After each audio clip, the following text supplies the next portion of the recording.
नमस्ते, मैं Ujjwala Patil. Creative fashion में आप सभी का स्वागत है।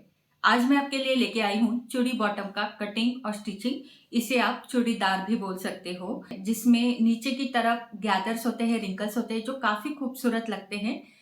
इसे मैंने कॉटन कपड़े में बनाया है, विदाउट बेल्ट और इलास्टिक के साथ बनाया है। इसे पहनकर आप आराम से उठ बैठ भी सकते हो। तो चलिए शुरू करते हैं। ये चूड़ीदार बनाने के लिए मैंने 2 मीटर कॉटन का कपड़ा लिया है। जैसे आप देख पा रहे हो, इसकी चौड़ाई 42 इंच है, जो कि हमारी नॉर्मल कपड़े की होती है। अब मैंने इसे त्रिकोण में मोड़ कर लिया है। त्रिकोण में हम इसीलिए फोल्ड करते हैं ताकि पूरी तरह से हमें क्रॉस कटिंग करना है। क्रॉस कपड़े के ऊपर कटिंग होता है तो ये पहनने में कंफर्टेबल रहता है क्योंकि कपड़ा स्ट्रेच होता है। अब देखिए, इस तरीके से ये पूरा फोल्ड रहेगा। अब हमें नीचे की तरफ से नाप डालना है। सबसे पहले हम बॉटम राउंड का नाप डालेंगे। जैसे आप स्क्रीन के ऊपर देख रहे हो, टेप को आपको टाइटली पकड़ना है और मेरा यहाँ पर बॉटम राउंड आ गया है 10 इंच। 10 का आधा होता है 5 इंच। 5 इंच पर 1 इंच सिलाई मार्जिन का लेंगे। 6 इंच पर मैंने उंगली को रखा है और दूसरे हाथ से मैंने नीचे का कोना उठा के आगे की तरफ रख दिया। अब यहाँ पर जो हमें लाइन मिलेगी, ये बराबर से हमें 90 डिग्री एंगल की लाइन मिलेगी। तो ये देखिए, इस तरीके से एकदम सीधी लाइन यहाँ पर बनी।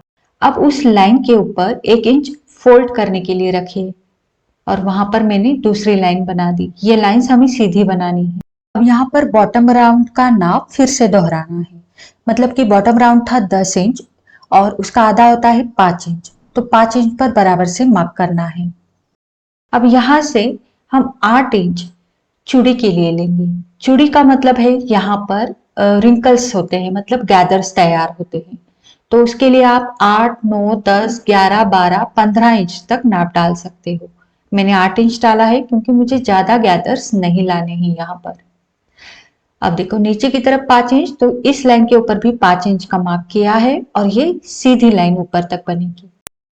उस लाइन से ऊपर की तरफ आपको चूड़ीदार की लंबाई का नाप डालना है। तो ये नाप आपको बॉडी के ऊपर ही लेना है। किसी भी पुरानी चूड़ीदार से आप लंबाई का नाप नहीं निकाल सकते। तो जहां पर आप पहनते हो वहां से लेके नीचे जमीन तक, जहां जमीन पर टच होता है टेप, वहां तक आप नाप देखिए कितना है।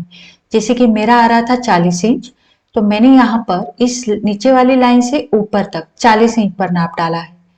अब यहाँ से हम आसन का नाप डालेंगे।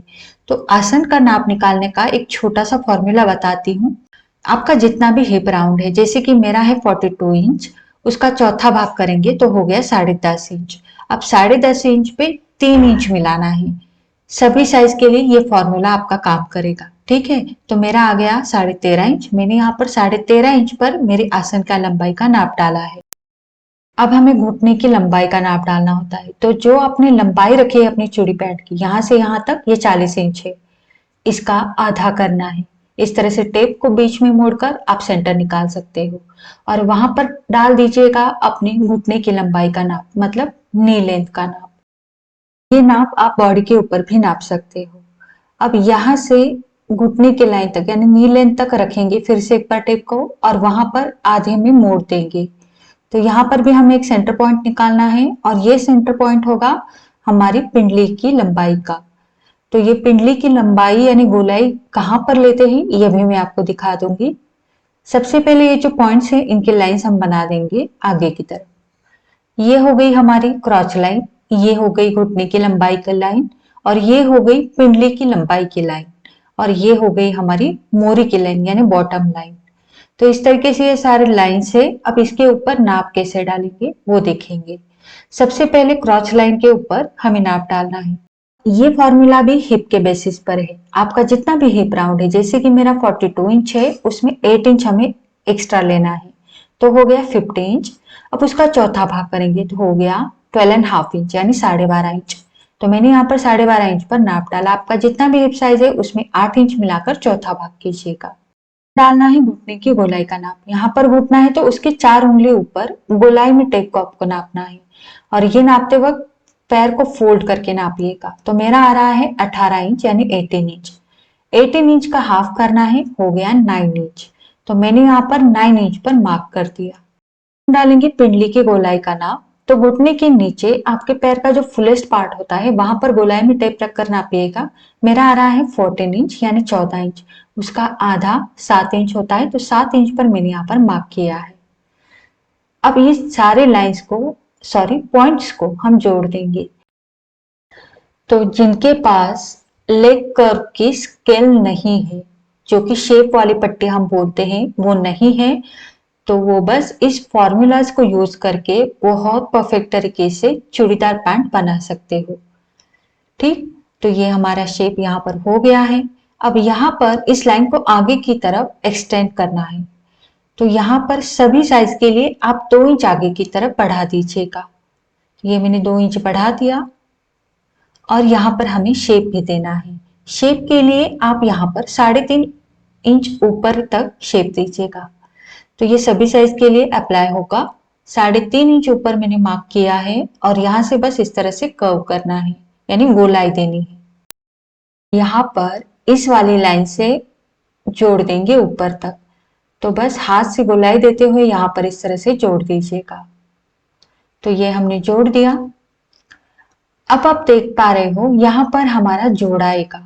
तो ये जो जोड़ है ये यहाँ से यहाँ और यहाँ से यहाँ इस तरह से त्रिकोण में जोड़ेगा। तो इतना कपड़ा हम निकालेंगे यहाँ से। ठीक, अब इसका कटिंग करेंगे, लेकिन उसके पहले हमें सिलाई मार्जिन का मार्किंग भी करना है। तो बाहर की तरफ मैंने यहाँ पर 1-1 इंच सिलाई मार्जिन छोड़ा है, तो आप भी इस तरीके से मार्जिन छोड़ते हुए लाइन बना दीजिएगा। तो ये लाइन बन चुकी है। अब नीचे से मैं इसका कटिंग करना शुरू करूंगी। तो सिलाई मार्जिन की जो लाइन हमने ड्रॉ की है बराबर से उसी के ऊपर से मैं यहाँ पर कटिंग कर रही हूँ। तो ये हमारा हो गया। अब आप देख पा रहे हो ये जो कपड़ा है मैंने इसको इस तरह से उठाया है और यहाँ पर रख दिया। तो यहाँ पर जो हमारा जोड़ है वो इस कपड़े में से निकलेगा। अब जोड़ कैसे निकलेगा, तो सिलाई मार्जिन भी रखना है, तो उसके लिए 1 इंच आपको इस तरह से एक्स्ट्रा रखना है, मतलब एक्स्ट्रा का कपड़ा इसके ऊपर चढ़ा के रखना है, क्योंकि सिलाई में 1 इंच आएगा, दोनों तरफ का आधा आधा इंच आएगा। तो इस तरह से बराबर से लाइन के ऊपर रख दीजिएगा। रखने के बाद ये वाली जो लाइन है ये आगे की तरफ बढ़ा के ड्रॉ कीजिएगा और उसके ऊपर 2 इंच एक्स्ट्रा लेना है। ये किस लिए लेना है, तो यहाँ पर इलास्टिक नाड़ा कुछ तो डालना पड़ेगा ना, तो उसके लिए ये 2 इंच लिया है। अब वहां से मैंने इसको कटिंग कर दिया। अब ये बचा हुआ कपड़ा है, आप उसे दूसरे प्रोजेक्ट में यूज कर सकते हो।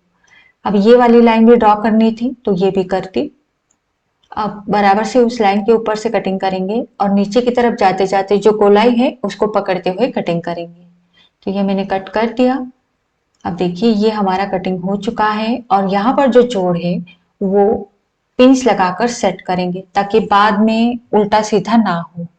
तो पहला वाला जोड़ मैंने इस तरह से पकड़ा है क्योंकि उल्टी साइड ऑलरेडी ऊपर की तरफ है, तो यहाँ पर मैं पिंस लगा के लूंगी ताकि बाद में भी परेशानी ना हो। ये एक जोड़ लग चुका। अब नीचे वाला जोड़, तो इस वाले को भी जोड़ना है, तो इसको इसके ऊपर पलट कर रखेंगे ताकि सीधी साइड अंदर की तरफ रहे और उल्टी साइड में हमारे पिंस लगे। ये भी जोड़ लग चुका। ठीक, तो देखिए दोनों की सीधी साइड अंदर की तरफ है। अब यहाँ पर भी जोड़ लगाना है, तो यहाँ पर क्या करेंगे, इसे हम इस तरह से रखेंगे क्योंकि ये उल्टी वाली साइड है और यहाँ पर भी हम पिंस लगा के लेंगे। तो ये भी हो गया तीसरे पार्ट में भी। अब ये चौथा पार्ट, तो इसे इस तरह से पलट कर रखेंगे जोड़ को और यहाँ पर पिंस लगाएंगे। तो जहां पर पिंस लगाए हैं वहां पर हमारी सिलाई आएगी, तो ये सिलाई भी हम लगा कर लेंगे। तो सबसे पहले मैं आपको इसे खोल के दिखाती हूँ इसका लुक कैसा आया है। तो इसे मैं खोलती हूँ, तो ये 2 पैर के 2 पार्ट हमारे कटिंग हो चुके हैं। खासकर जो बिगिनर्स है उनको समझने में थोड़ा देर लगता है, इसीलिए ये सारा डिटेल्स में मैं आपको बताती हूँ। अब हम आ गए हैं मशीन के ऊपर। तो सबसे पहले जो काम करना है वो है जोड़ को जोड़ के लेना है। तो मैंने यहाँ पर एक ही पैर का पार्ट लिया है क्योंकि सेम तरीके से दूसरा पार्ट भी तैयार होगा। तो एक पार्ट में आपको दिखाती हूँ। तो सबसे पहले एक साइड का जोड़ की सिलाई लगा दी, यहाँ पर आप डबल सिलाई लगा दीजिएगा। अब दूसरे साइड का जो जोड़ है जो हमने ऑलरेडी पिंस लगा के सेट किया था, तो उसे भी मैं सिलाई लगाती हूँ। अब इस सिलाई वाले पार्ट को स्किप मत कीजिएगा क्योंकि यहाँ पर भी मैंने छोटी से छोटी चीज भी बताई है। तो दोनों ओर के जोड़ लग चुके। अब हम जा रहे हैं बॉटम की ओर यानी मोरी की ओर। अब यहाँ पर हम डबल फोल्ड करके लेंगे, ठीक है। तो यहाँ पर जब हम डबल फोल्ड करेंगे तो 1 इंच हमने फोल्डिंग के लिए छोड़ा था, तो पहले आधा इंच का फोल्ड होगा, उसके बाद आधा इंच का फोल्ड होगा। अब ये सिलाई लगाते वक्त हमें थोड़ा सा खींच कर लेना है। तो देखिए इस तरीके से मैंने खींचा, सिलाई लगा दी। फिर से मैंने इसको फोल्ड किया और हल्का सा खींचा और सिलाई लगा दी। इस तरह से अगर हम खींच कर सिलाई लगाते हैं तो जब भी आप इसे पैर में डालते हो तो आपको ये आसानी से चला जाता है। अब इसकी हम फिटिंग करेंगे। फिटिंग के लिए मैंने इसको अच्छे से रख दिया है एक दूसरे के ऊपर।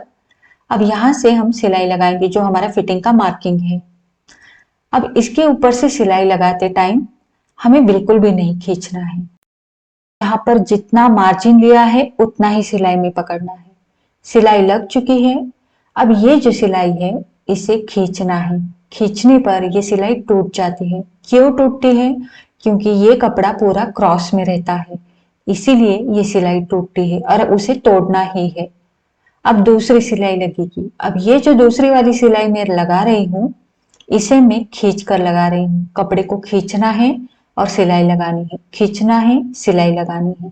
इससे क्या होगा, ये दूसरी वाली सिलाई बिल्कुल भी नहीं टूटेगी और यह मजबूती से फिटिंग हो जाएगा। उसके बाद यहाँ पर जो जोड़ का एक्स्ट्रा कपड़ा आता है उसे मैंने कट कर दिया। अब ये तैयार हो गया है। अब यहाँ नीचे की तरफ थोड़ा ध्यान दो। यहाँ पर हमने 5 इंच पर फिटिंग किया है। अब आप कहोगे ये पैर से कैसे जाएगा? तो ये जाएगा क्योंकि ये क्रॉस में कपड़ा होता है, तो यहाँ पर ये अपने आप इलास्टिक की तरह खींचता है। अगर आपका कॉटन का कपड़ा नहीं है, सिल्क क्रेप मटेरियल है, तो उसमें आपको यहाँ पर 3 से 4 इंच ओपन रखना पड़ेगा। तो उसके लिए आपको करना क्या है, तो यहाँ पर सिर्फ आधा इंच मार्जिन पकड़ते हुए यहाँ पर लाइएगा, यहाँ से यहाँ, और आगे की तरफ फिटिंग की सिलाई लगा दीजिएगा। और ये जो ओपन रहेगा, आधा इंच का एक्स्ट्रा का ओपन है, इसे सीधी साइड में टिच बटन या फिर हुक्स और आई भी आप लगा सकते हो और इसे बंद कर सकते हो। ठीक, तो ये कॉटन है तो हमें तो जरूरत नहीं है। अब ये हमारा एक पैर का पार्ट तैयार है फिटिंग करके भी। अब इसे हम सीधी साइड में लेंगे और सेम तरीके से मैंने दूसरे लेग का पार्ट भी तैयार किया है, यानी दूसरे पैर का हिस्सा भी मैंने तैयार किया है। तो ये तैयार हो गया। इसे मैं नीचे से फोल्ड करके यहीं पर रखती हूँ। अब मैं दूसरा लेग का पार्ट लूंगी। सेम तरीके से मैंने तैयार करके लिया है। अब आप देख पा रहे हो हमारा क्रॉच अभी भी बाकी है जोड़ना। तो अब हम क्रॉच यानी आसन को जोड़ के लेंगे। दोनों आसन को जैसे आप वीडियो में देख पा रहे हो मैंने एक दूसरे को जोड़ लिया है और यहाँ पर हम पिंस लगा कर लेंगे। तो ये पिंस लग रहे हैं उल्टी साइड में, ठीक। तो यहाँ पर मैं पिंस लगा के ले लूंगी। तो एक साइड तो जुड़ गई आसन की, अब ये वाली साइड भी जुड़ेगी। तो इसे भी मैं इस तरीके से लूंगी। दोनों साइड के आसन हमें एक दूसरे को अच्छे से मिलाते हुए, अच्छे से का मतलब है कि ऊपर नीचे ना हो, इस तरह से मिलाते हुए हम यहाँ पर पिंस लगाएंगे। तो ये आसन की ओर हमने पिंस लगा दिए हैं। अब बस इसके ऊपर हमें सिलाई लगाना बाकी है। तो उल्टी साइड में हम एक साइड से दूसरे साइड तक सिलाई को लेके जाएंगे, ठीक।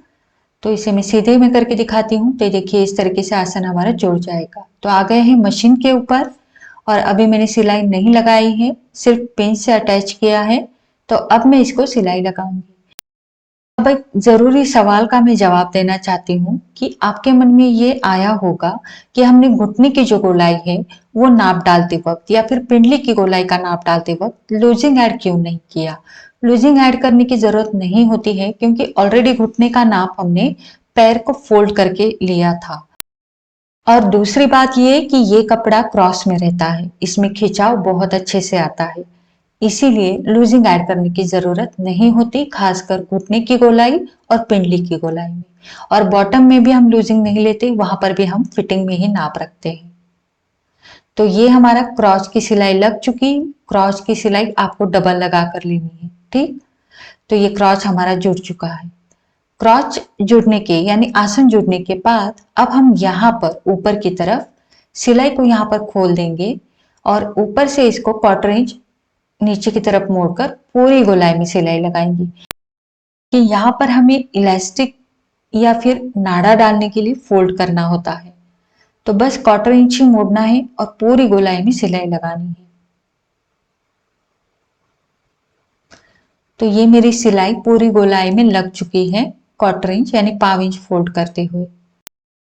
अब इस वाले हिस्से को हम नीचे की तरफ मोड़ेंगे इलास्टिक के लिए। तो 2 इंच हमने ऊपर की तरफ एक्स्ट्रा लिया था इलास्टिक के लिए मोड़ने के लिए, उसमें से 1/4 इंच तो सिलाई में चला गया, 1.25 इंच फोल्ड करना है आपको। अब इलास्टिक कितना लेना है, तो जितना भी आपका कमर है उससे 3 इंच कम रखिएगा। जहां पर आप पहनते हो ना सलवार, वहां पर गोलाई में नाप लीजिएगा, वो आपकी कमर होगी।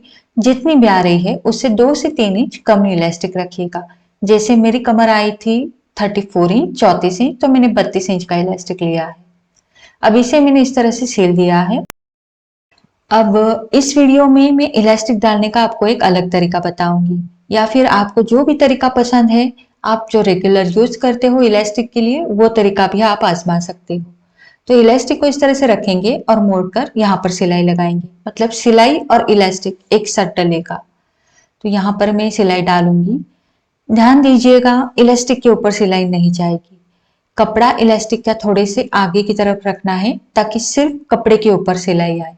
अगर इलास्टिक के ऊपर सिलाई आएगी तो इलास्टिक खींचेगा नहीं, तो ये गलती हमें नहीं करनी। तो देखिए इस तरीके से इलास्टिक को पूरा कवर करके कपड़ा थोड़ा सा आगे की तरफ ले रही हूं ताकि कपड़े की ओर सिलाई आए। अब थोड़ा सा इलास्टिक अंदर जाने के बाद इलास्टिक को खींच लीजिएगा ताकि यहाँ पर ये चुन्नटे आ जाए और इलास्टिक आगे की तरफ जोड़ने के लिए आपको तैयार मिले। तो बस इसी तरीके से पूरी गोलाई में मैंने सिलाई लगा दी है और इलास्टिक भी पूरी तरह से अंदर की तरफ चला गया है। सिलाई मेरी गोलाई में लग चुकी है।